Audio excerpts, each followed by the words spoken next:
Selamat pagi saudara-saudara. Ini dalam tatap muka yang kedua sebagai kelanjutan pada perkuliahan yang terdahulu.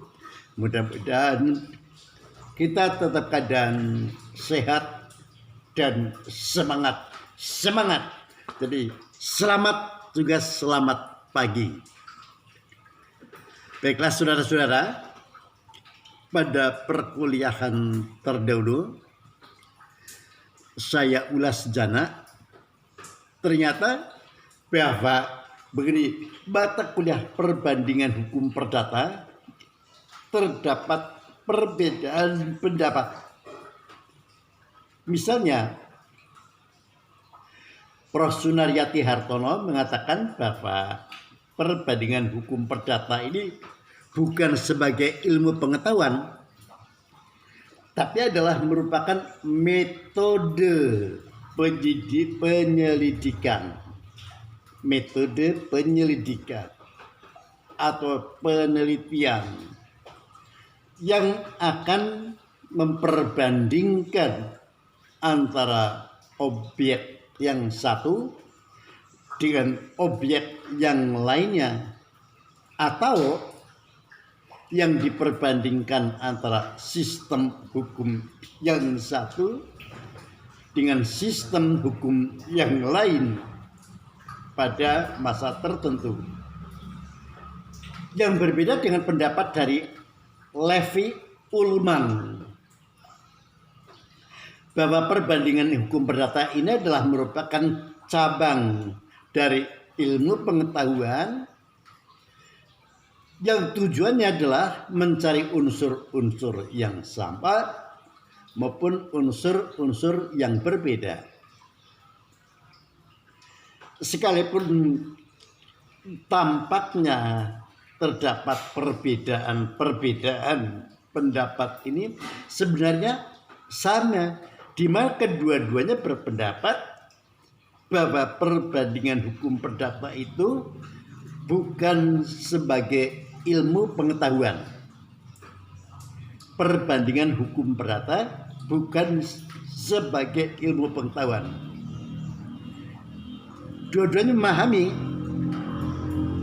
bahwa persyaratan sebagai ilmu pengetahuan di sini tidak dipenuhi. Bagian yang tidak terpenuhi itu bahwa perbandingan hukum perdata ini tidak mempunyai objek kajian. Maksudnya apa? Di dalam perbandingan hukum perdata ini hanya mencari unsur-unsur yang sama, unsur-unsur yang berbeda, dan sebab-sebab adanya perbedaan-perbedaan maupun juga persamaan. Oleh karena itu, dengan demikian bahwa hakikat dari perbandingan hukum perdata adalah merupakan metode penelitian yang dilakukan dengan cara membanding-bandingkan antara sistem hukum yang satu dengan sistem hukum yang lain.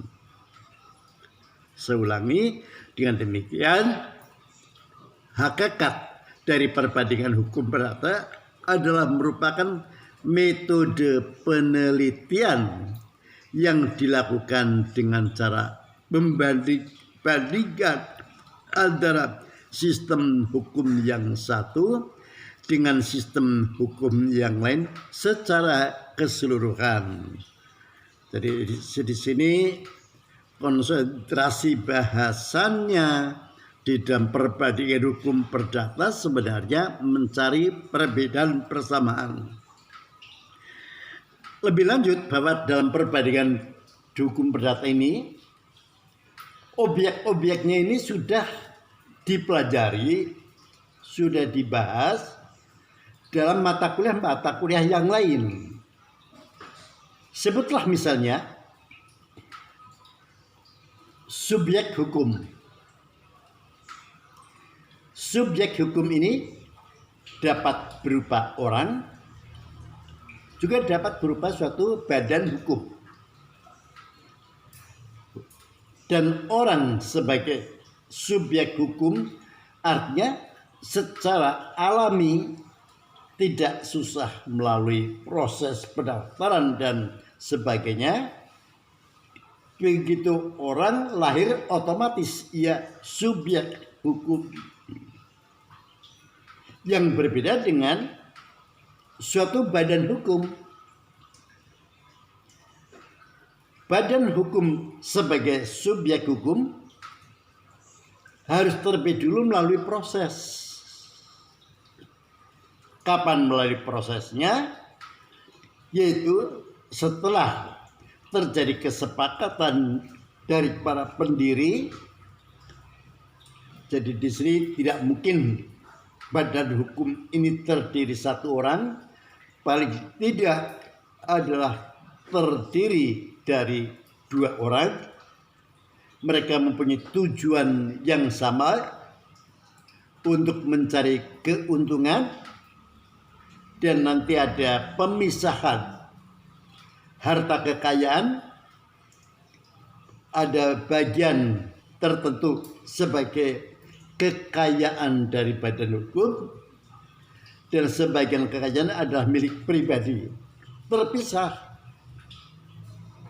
Karena kekayaan yang terpisah inilah kekhasan badan hukum, sehingga badan hukum sebagai subjek hukum banyak perbedaannya dengan orang sebagai subjek hukum. Kaitannya dengan jaminan utang, maka di dalam badan hukum yang menjadi jaminan utangnya adalah kekayaan milik badan hukum. Namun demikian,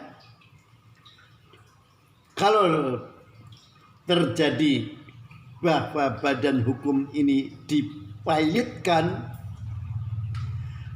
tidak saja kekayaan badan hukum itu saja, apabila ternyata terdapat kesalahan atau juga adanya kepentingan atau konflik kepentingan, atau juga karena adanya kelalaian, maka kekayaan pribadi ini pun secara tanggung renteng harus untuk mempunyai keputusan pilot. Perbedaan yang lain antara orang sebagai subjek hukum dengan badan hukum yaitu apa? Seperti disampaikan oleh Friedrich Karl von Savigny. Savigny mengatakan bahwa subjek hukum ini sebenarnya hanya orang saja. Karena orang inilah ia otomatis dapat melakukan perbuatan-perbuatan, dan kapan ia cakap melakukan perbuatan hukum yang berbeda dengan badan hukum sebagai subjek hukum. Sehingga Savigny mengatakan kalau orang sebagai subjek hukum ini sifatnya konkret, dapat dilihat mana orangnya. Tetapi kalau badan hukum abstrak, mana sih orangnya? Oh, adanya adalah si badan hukum ini sekumpulan orang. Tetapi karena sekumpulan orang ini terdiri dari pribadi-pribadi perseorangan, si perseorangan ini adalah subjek hukum, sehingga badan hukum adalah subjek hukum. Itu kira-kira yang telah saya sampaikan pada minggu-minggu yang lalu, sehingga di dalam mencari persamaan itu pasti akan ditemukan dua hal. adanya unsur-unsur yang sama dan unsur-unsur yang berbeda. Unsur-unsur yang sama dari penelitian kita lakukan ini akan dikatakan penelitian ini akan melanjutkan unsur-unsur yang sama ini nanti akan dikumpulkan menjadi satu yang disebut dengan genus. Misalnya kita bandingkan antara Undang-Undang Nomor 1 Tahun 74 dengan hukum perkawinan yang diatur dalam BW. Jadi kalau kita perhatikan mulai pasal 26 BW inilah mendefinisikan perkawinan. Mana unsur-unsur yang sama? Unsur-unsur yang sama itu bahwa dalam perkawinan adanya seorang pria dengan seorang wanita yang tujuannya membentuk suatu keluarga atau rumah tangga dalam Undang-Undang Nomor 1 74 ini yang bahagia dan kekal berdasarkan ketuhanan yang Maha Esa. Tapi perkawinan di dalam BW, perikatan antara seorang pria dan wanita yang diakui sah menurut undang-undang.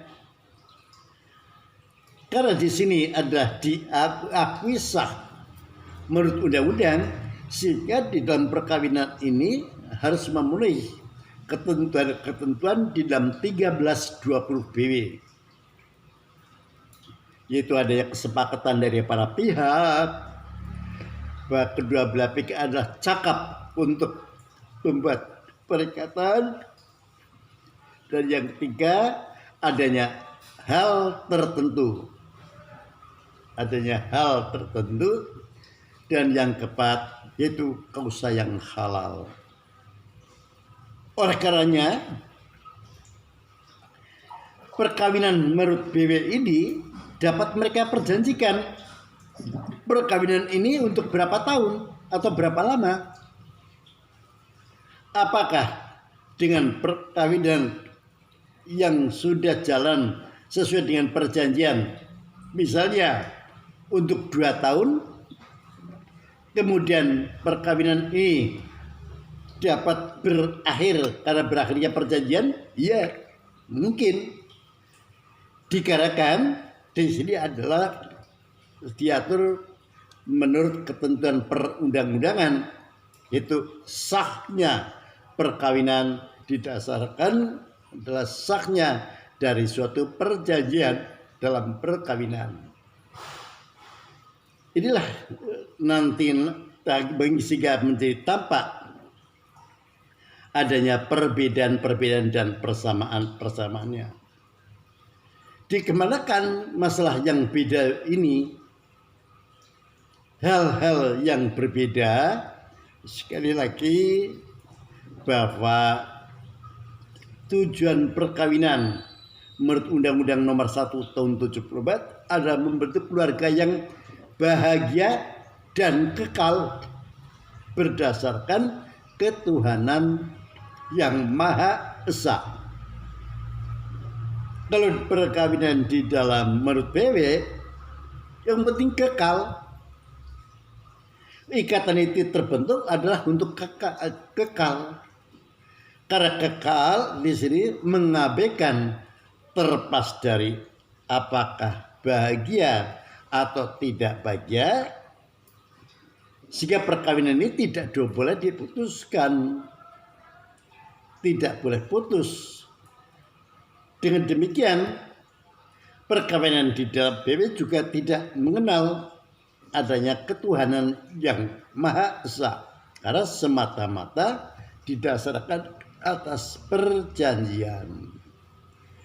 Dari unsur-unsur yang beda ini dikelompokkan menjadi satu yang dihasilkan dari suatu penelitian ini yang merupakan spesies atau spesialis. Jadi akan ditemukan unsur-unsur yang sama dan unsur-unsur yang berbeda. Unsur-unsur yang sama ini dikumpulkan dalam genus dan unsur-unsur yang berbeda dikumpulkan dalam spesies. Inilah di dalam perbandingan. Dan sekali lagi, menurut Guthrie,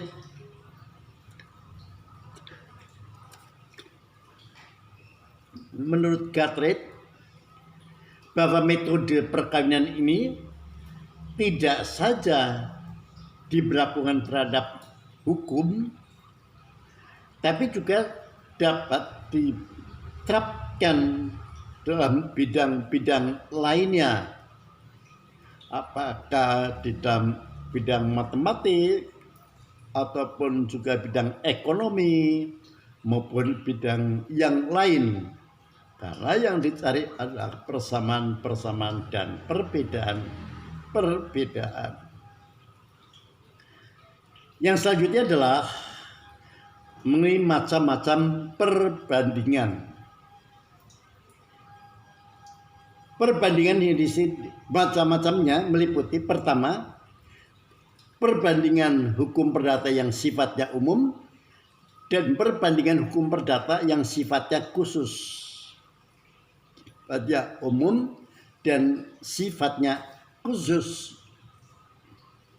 Yang disebut dengan perbandingan hukum perdata atau perbandingan hukum umum adalah merupakan metode yang memperbandingkan sistem hukum yang satu secara keseluruhan dengan sistem hukum yang lain pada zaman tertentu.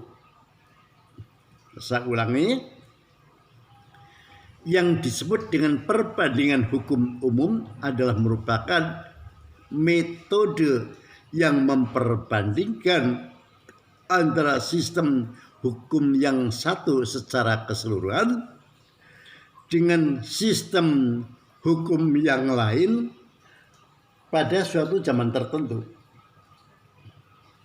Sistem hukum ini yang dibedakan, bukan lembaga hukumnya. Kalau lembaga hukum itu adalah nanti pada perbandingan hukum khusus. Apa yang dibandingkan pada perbandingan hukum umum ini karena yang dibedakan sistemnya. Misalnya, kalau kita memperbandingkan sistematika hukum perdata menurut undang-undang dan sistematika hukum perdata menurut doktrin.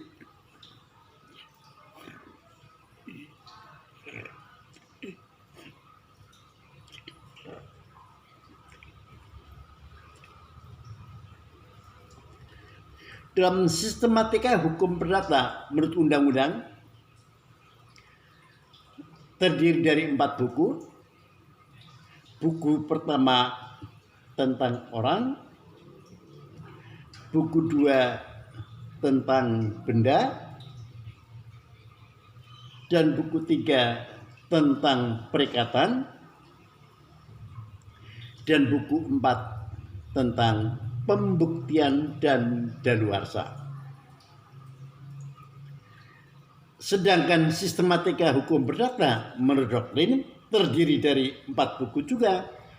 Buku pertama tentang orang atau Personenrecht. Buku yang kedua tentang keluarga atau Familierecht. Buku yang ketiga Vermogenrecht atau hukum tentang kekayaan, dan buku 4 tentang Erfrecht.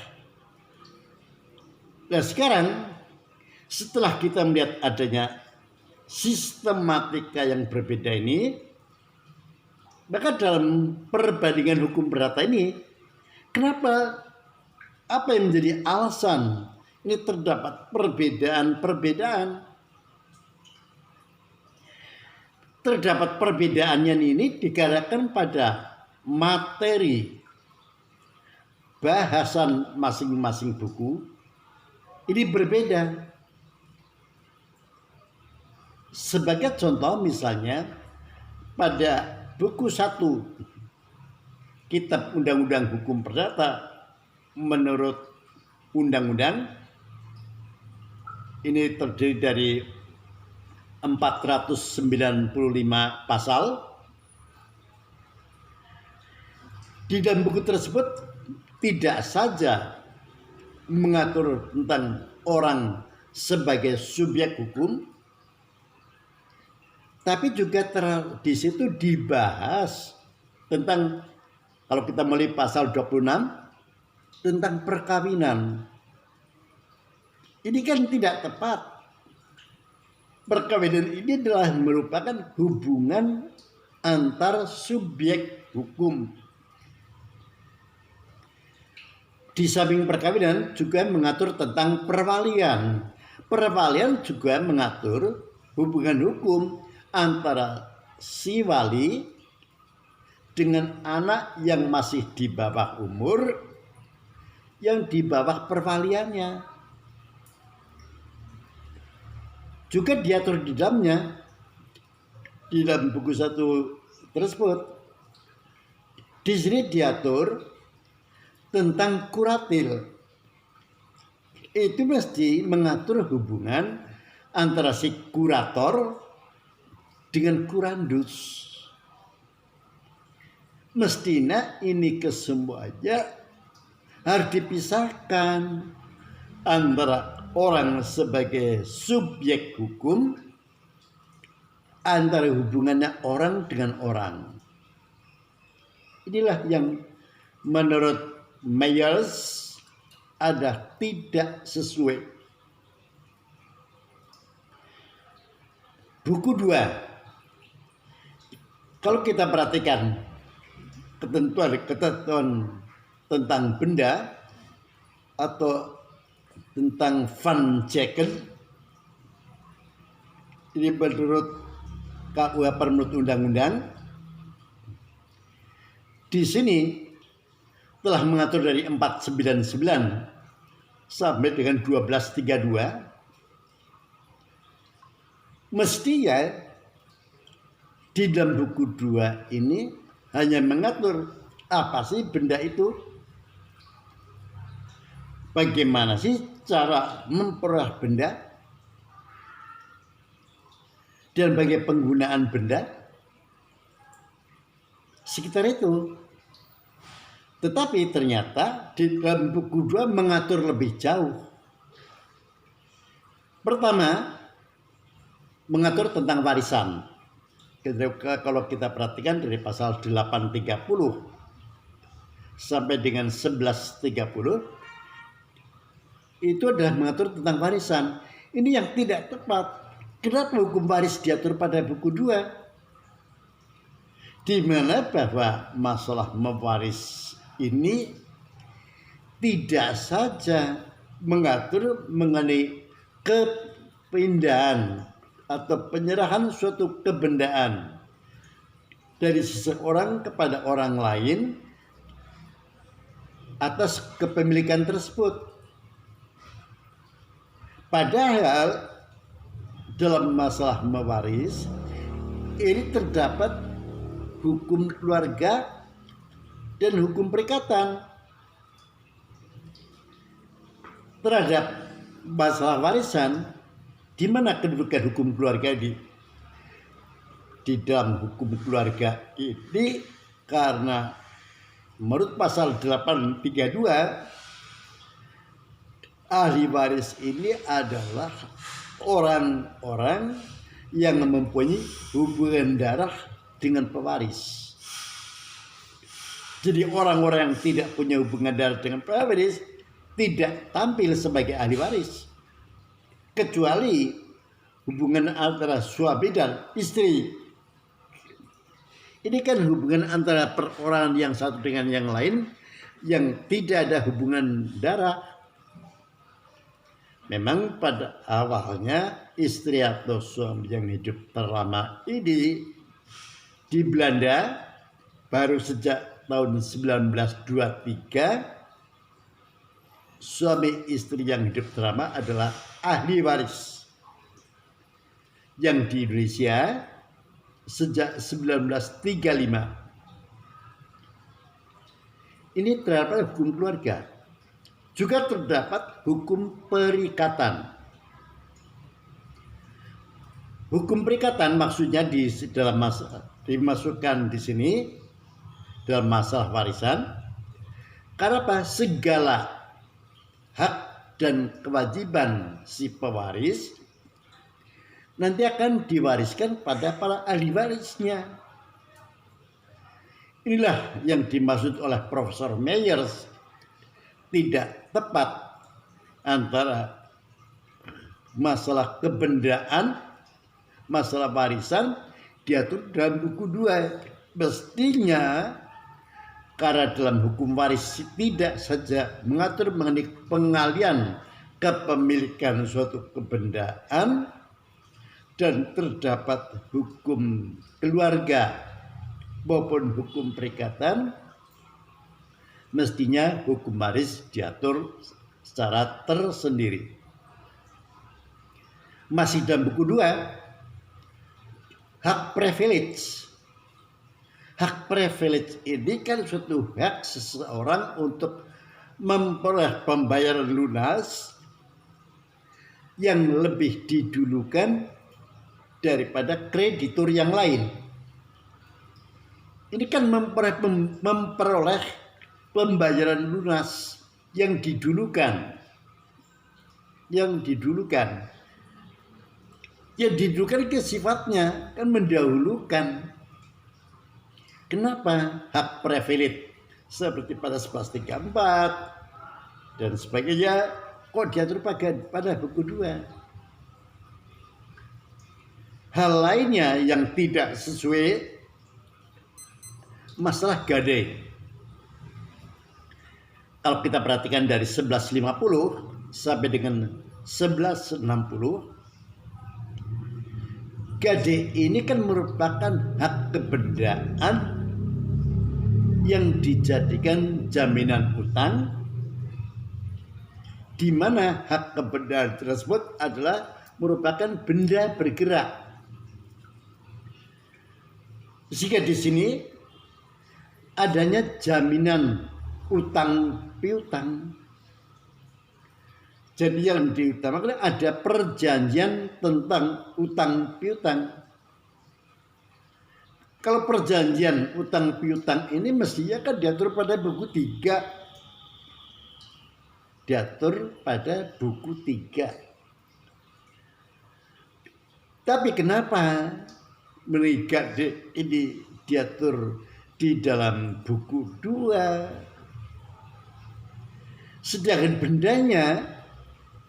benda kan memang merupakan jaminan bahwa utangnya debitur ini pasti akan dilunasi. Itu meyakinkan kepada kreditur.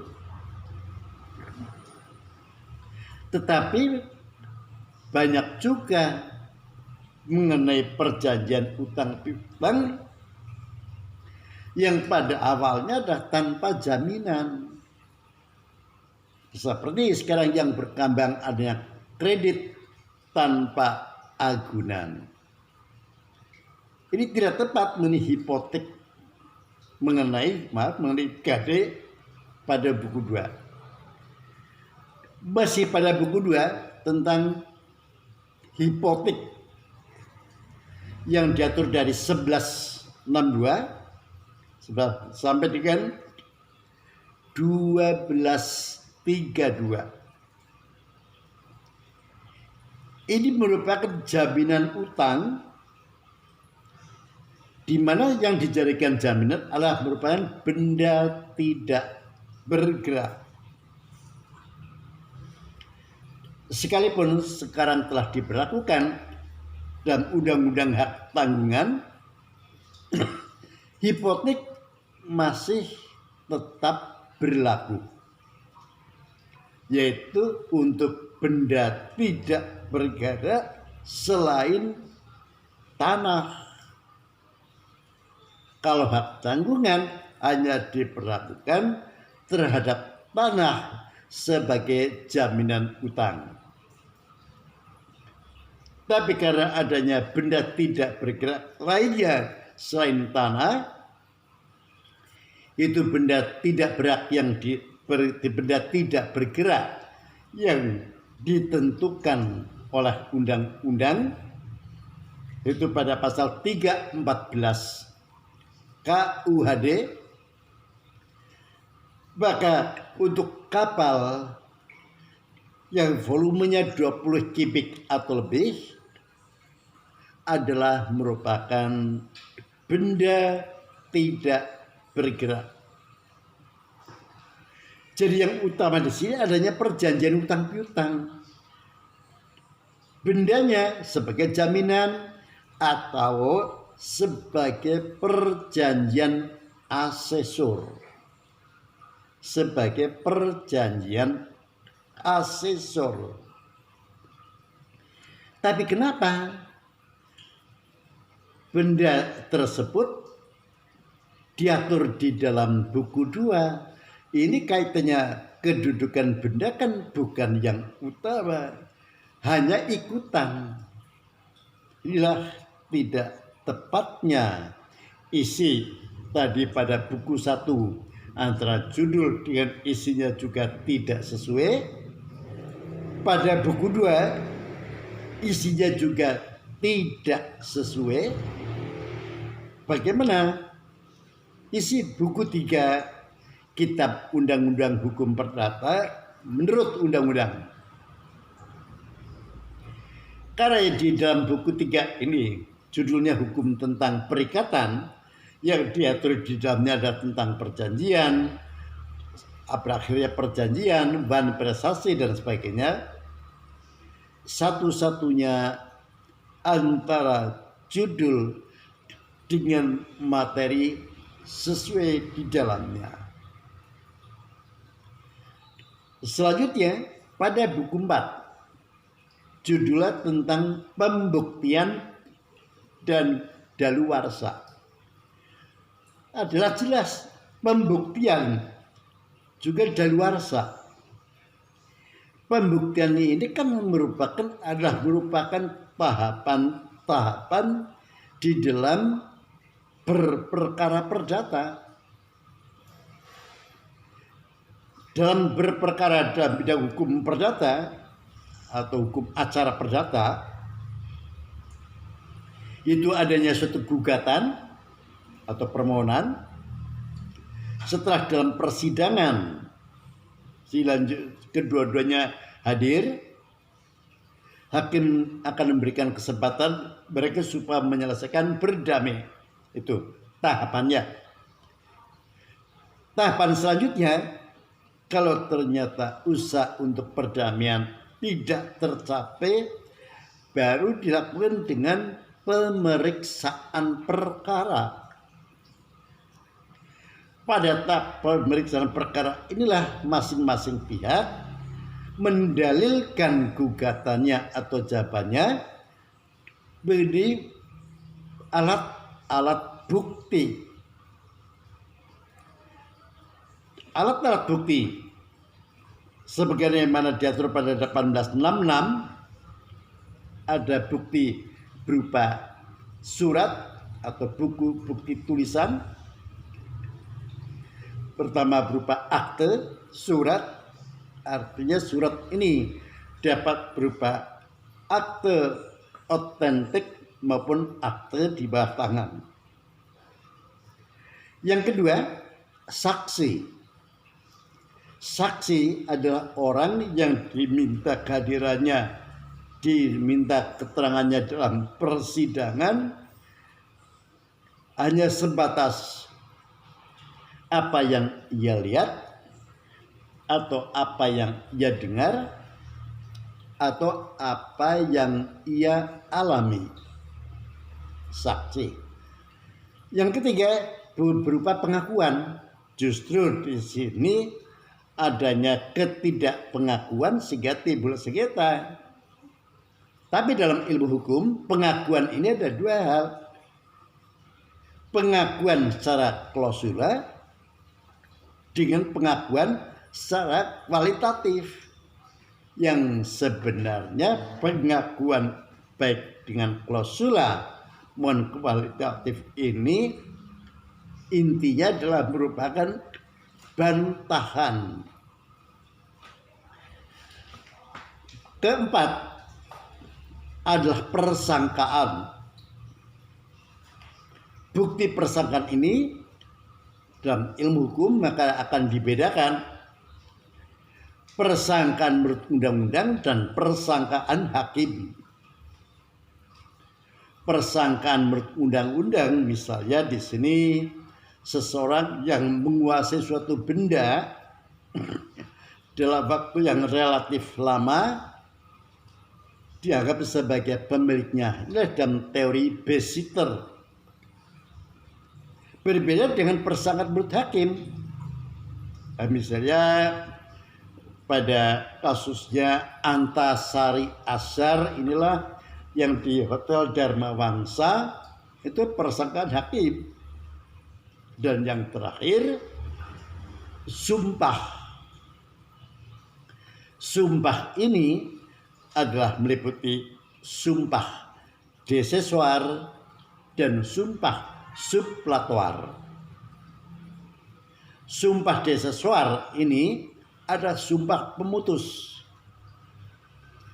Beberapa daerah dengan sumpah pemutus ini misalnya sumpah pocong. Kalau berani dipocong dengan mantra-mantra tertentu, ialah yang menang. Atau misalnya dengan berkelitnya pihak lain ditantang minum air yang diambilkan dari Sampokong atau Dam Bawang dari Semarang, itulah merupakan desesuar. Tapi kalau di Tegal itu dengan suara bumi, sebilah keris yang ditancapkan ke bumi, serahkan kepada danyang yang ada di situ dan sebagainya. Itu adalah sumpah pemutus atau desesuar. Berbeda dengan sumpah subplatuar, yaitu naskah sumpah yang ada atau telah disediakan di pengadilan tidak akan mengatakan lain kecuali yang sebenarnya. Ini adalah merupakan tahapan-tahapan dalam berperkara dalam bidang hukum perdata di pengadilan. Jadi kenapa pembuktian dan daluarsa kok dimuat dalam hukum perdata material? Ini kan cara berperkara atau sebagai hukum perdata formil atau hukum acara perdata. Tapi kenapa hukum acara perdata atau hukum perdata formil dimasukkan ke dalam hukum perdata material? Sehingga tidak tepat. Oleh karenanya dari para ahli hukum membuat sistematika menurut para ahli hukum ini oleh Profesor Myers. Buku pertama judulnya adalah tentang orang atau personenrecht, sehingga hanya mengatur orang sebagai subjek hukum.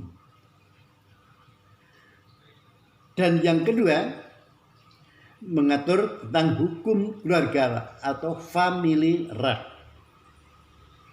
Hukum keluarga atau family right. Buku ketiga mengatur tentang harta kekayaan atau vermogenrecht. Yang membedakan di sini adanya kekayaan sifatnya mutlak, adanya hubungan hukum orang dengan benda, dan tidak dapat dipisahkan dengan alasan apapun. Dan yang keempat, hukum Paris, rah. Inilah maka di dalam penelitian yang dilakukan oleh Myers, maka kita akan tampak membandingkan sistematika hukum perdata menurut undang-undang dengan sistematika hukum perdata. Kenapa terdapat perbedaan-perbedaan?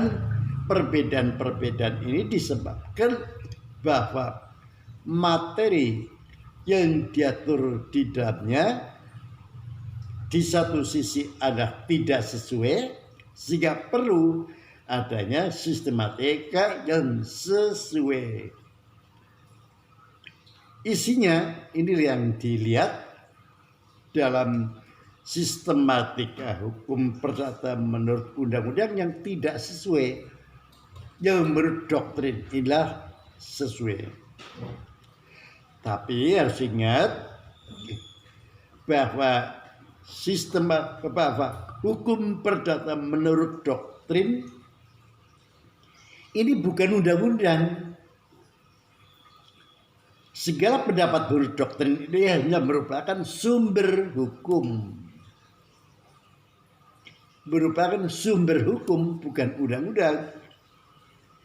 Sehingga kalau ternyata adanya suatu peristiwa tertentu, undang-undang tidak mengaturnya, karena hakim tidak boleh menolak perkara yang diajukan kepadanya dengan alasan tidak ada undang-undangnya atau undang-undang tidak jelas, maka hakim akan menggali sumber hukum, yaitu jurisprudensi. Jurisprudensi ternyata tidak ada, akan menggali sumber hukum yang lain, yaitu doktrin, suatu pendapat yang didasarkan dari hasil penelitian para ahli hukum maupun oleh hakim.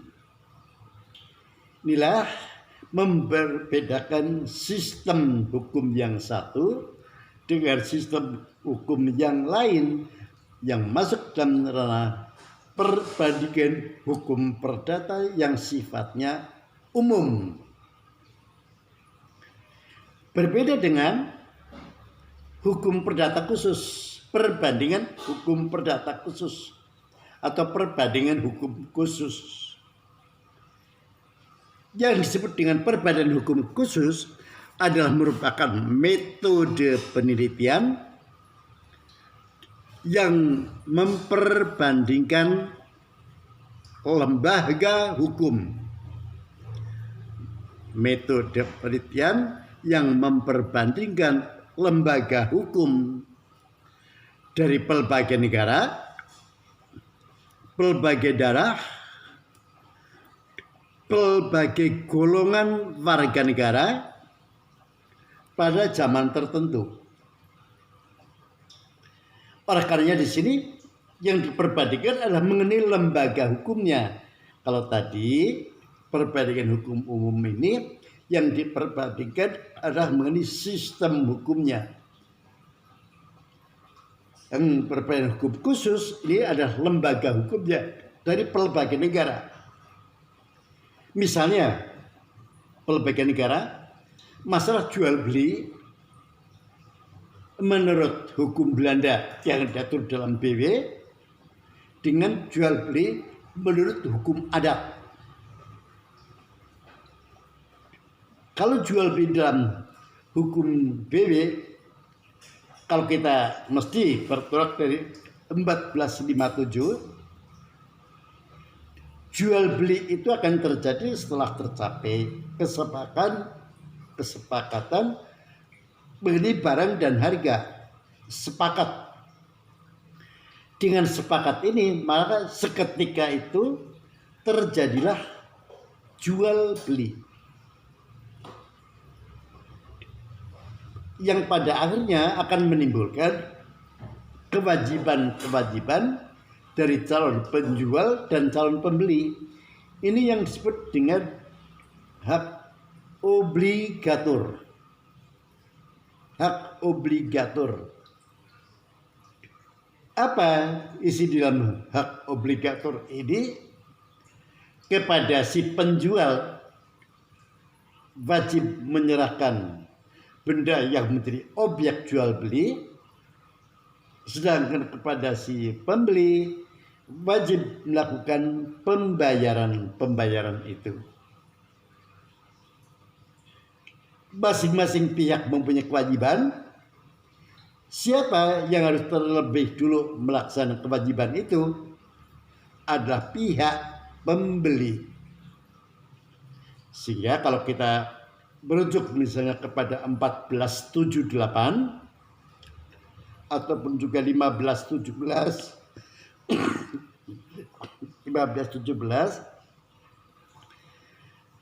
maka di sini disebutkan jual beli adalah batal kalau ternyata pihak pembeli tidak melakukan pembayaran. Jadi batal. Jadi kewajibannya adalah si pembeli terlebih dulu melakukan kewajibannya, melakukan prestasi itu. Sehingga kalau sebuah pihak ini sudah memenuhi kewajibannya, maka diatur pada 1459 di sini baru terjadi pengalian kepemilikan, levering. Jadi dengan dilakukannya penyerahan dari penjual kepada si pembeli, maka beralihlah kepemilikan atas suatu benda yang didasarkan pada jual beli menurut ketentuan BW. Berbeda dengan masalah jual beli didasarkan hukum adat. Dua syarat harus dipenuhi, yaitu terang dan tunai. Terang dan hukum adat bahwa di dalam masalah jual beli ini harus sepengetahuan dan izin dari kepala masyarakat adat. Jadi kalau kepala masyarakat adat tidak menyetujui, ya tidak boleh dilangsungkan jual beli. Dan yang kedua, tunai. Tunai artinya kontan. Jadi sekalipun ada sisa harga yang belum terbayar, tidak dapat dijadikan untuk pembatalan jual beli. Dan sisa harga yang belum dibayar ini adalah merupakan utang piutang. Ini salah satu contoh perbedaan mengenai lembaga hukum antar negara. Sekarang antar golongan warga negara atau antar daerah terlebih dulu. Antar daerah.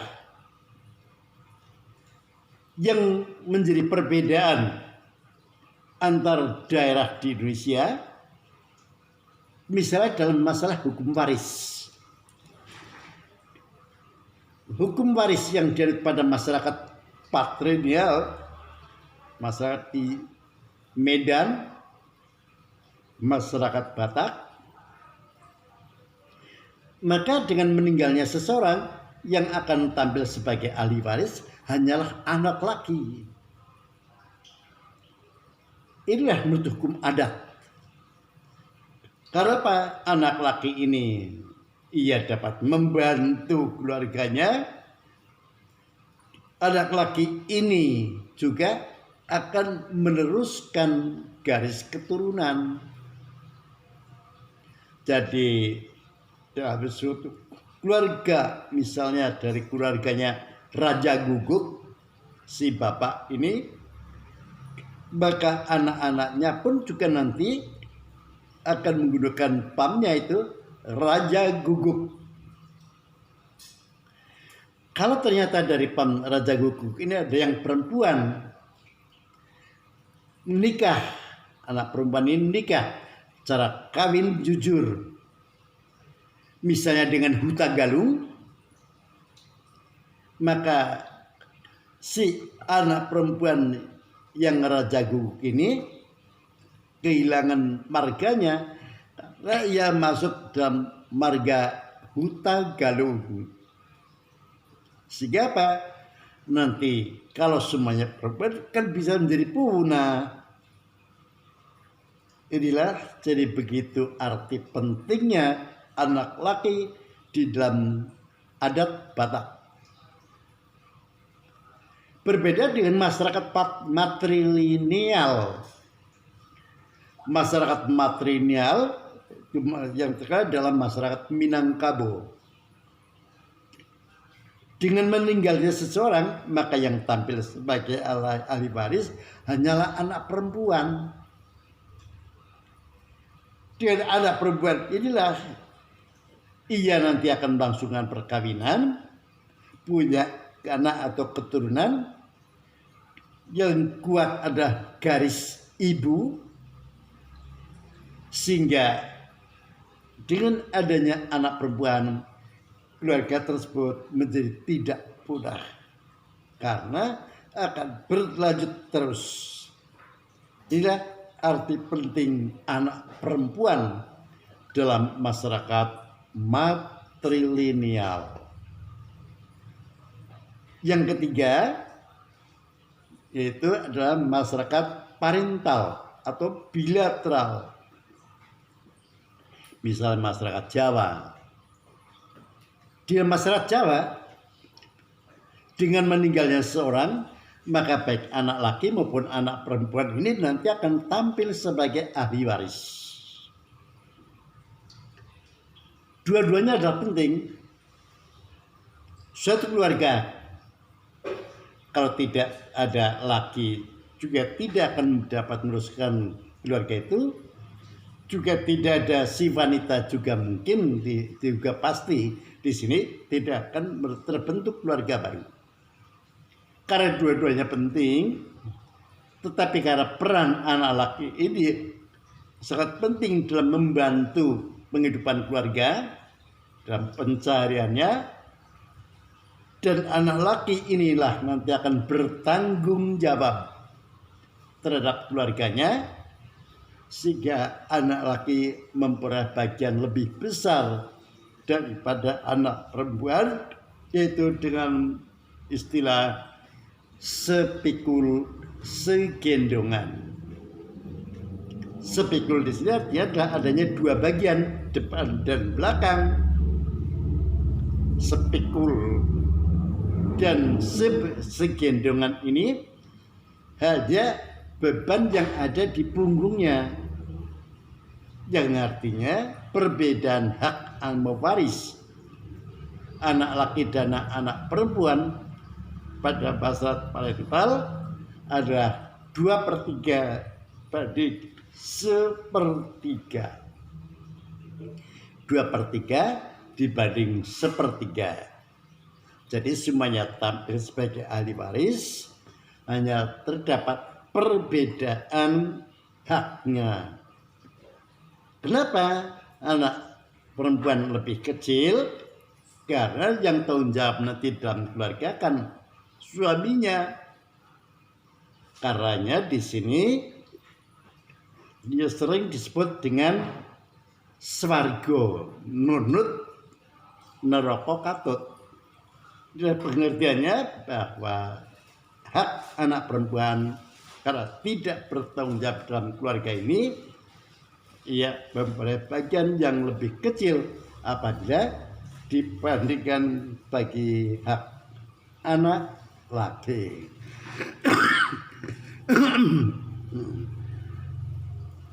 Di samping itu juga sekaligus tuntaskan masalah ini, pelbagai golongan. Memang dengan adanya golongan-golongan ini, setelah kita sekarang menjadi satu negara, satu warga negara, yaitu warga negara Indonesia, tapi hanya untuk kepentingan ilmu pengetahuan, terdapat perbedaan golongan warga negara. Nah, perbandingan hukum khusus perbedaan antar negara, daerah, dan golongan warga negara. Perbedaan dalam golongan warga negara ini,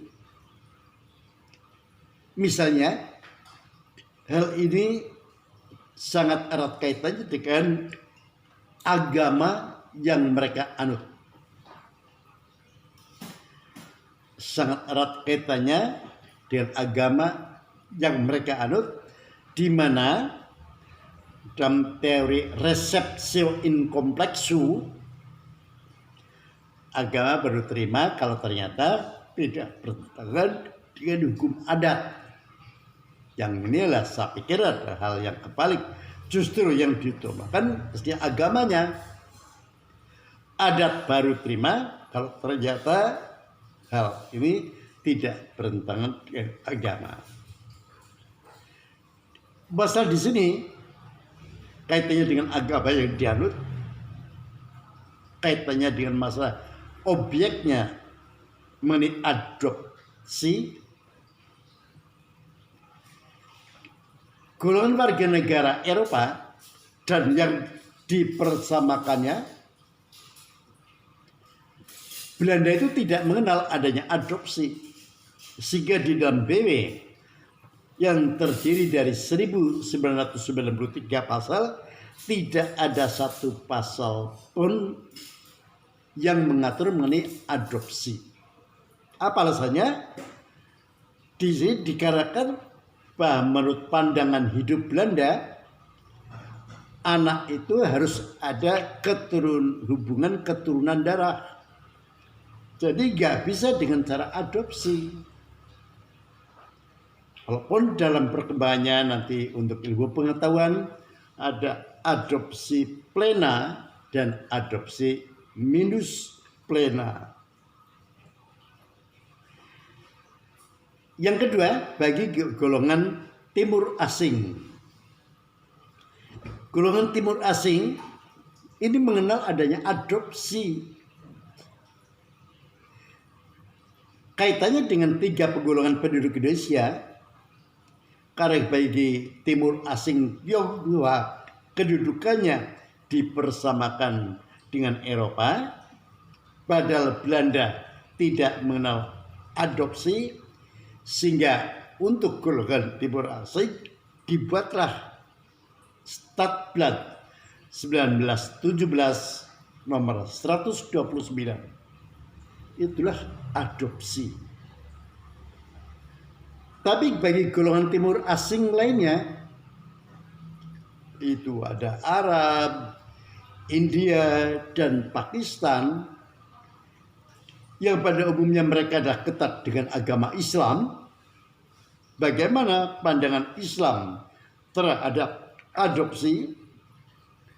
Justru adalah dilarang. Dengan merujuk pada surat Al-Ahzab ayat 4 dan 5, maka di sini Islam melarang adanya adopsi. Kaitannya dengan peristiwa Sa'ad bin Haritsah. Bagaimana bagi golongan bumi putra terhadap adopsi? Memang pada asasnya hampir semua golongan masyarakat adat, golongan bumi putra mengenal adanya adopsi. Inilah kita udah tahu persis materi di dalam perbandingan hukum umum. Yang diperbandingkan adalah mengenai sistematika hukumnya, sistem hukumnya. Sedangkan di dalam perbandingan hukum khusus ini yang diperbandingkan adalah mengenai lembaga hukumnya. Baiklah, untuk materi selanjutnya nanti akan kita teruskan dengan perbandingan hukum vertikal dan perbandingan hukum horizontal. Selamat pagi. Selamat pagi. Oke.